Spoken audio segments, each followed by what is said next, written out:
You can use SAS programs to access, manage, analyze, and present your data. In this video, you learn to recognize the main components of SAS programs and write a basic SAS program. Let's begin by looking at an example. This program uses an existing SAS table to create a new table containing a subset of the original data. The second part of the program generates a list report of the new table. Let's see how this program works. The program contains two steps, a data step and a proc step. These two types of steps, alone or combined, form most SAS programs. Data steps typically create or modify SAS tables. You can use data steps to put your data in a SAS table, compute values, check for and correct errors in your data, and produce new tables by subsetting, supersetting, merging, and updating existing tables. Proc, or procedure steps, enable you to analyze or process the data in a table and present your data. You can use proc steps to summarize, sort, and list data, produce descriptive statistics, and generate reports and graphs. You use a run statement to complete both data and proc steps. The run statement tells SAS to execute the code. Now let's look at the individual statements in each step.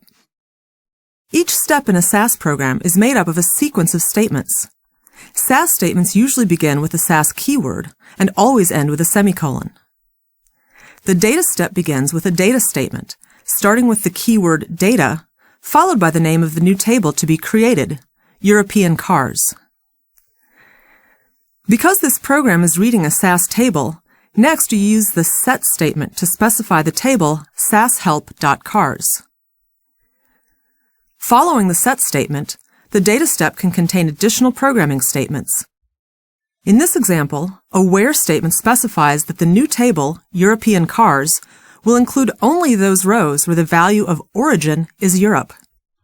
The step ends with a run statement. Now let's look at the proc step, in this case, a print procedure.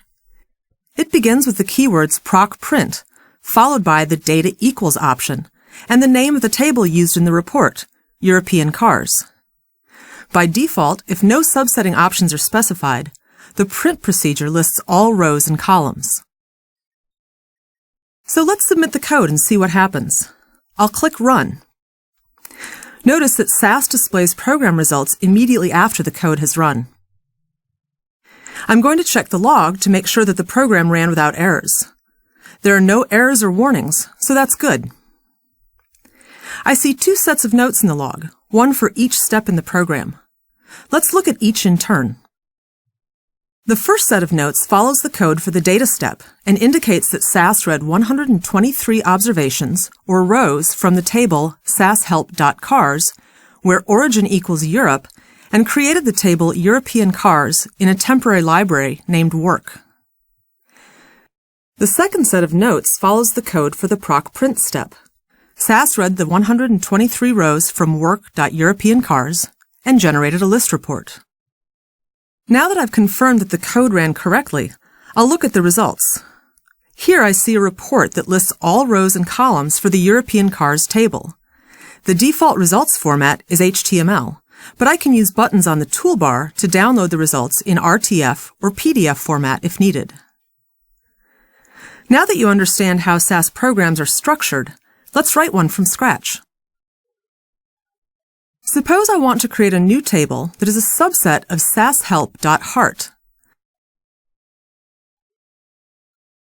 The new table will be named High Call and should include only the rows for patients with high cholesterol.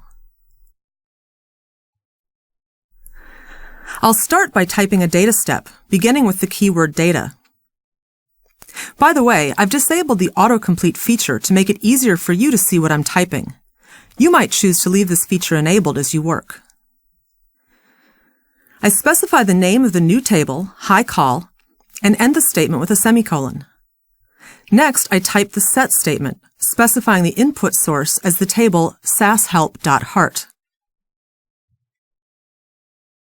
I'll add a where statement so that SAS subsets the data to include only those rows where the value for the column call status is high.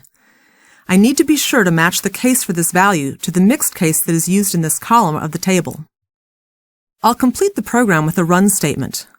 Just to be sure that my syntax is correct, I'm going to check that each statement in the program ends with a semicolon. It's good to go.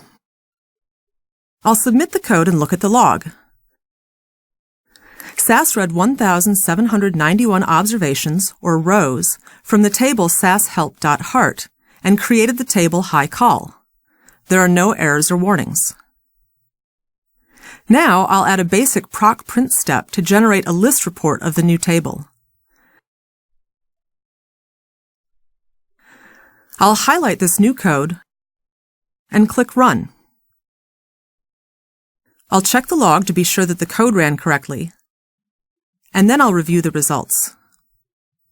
This basic proc print step displays all of the rows and columns in highcall, and you can see that it's a subset of the original table. In this video, you've learned to recognize the main components of SAS programs and how to write a basic SAS program.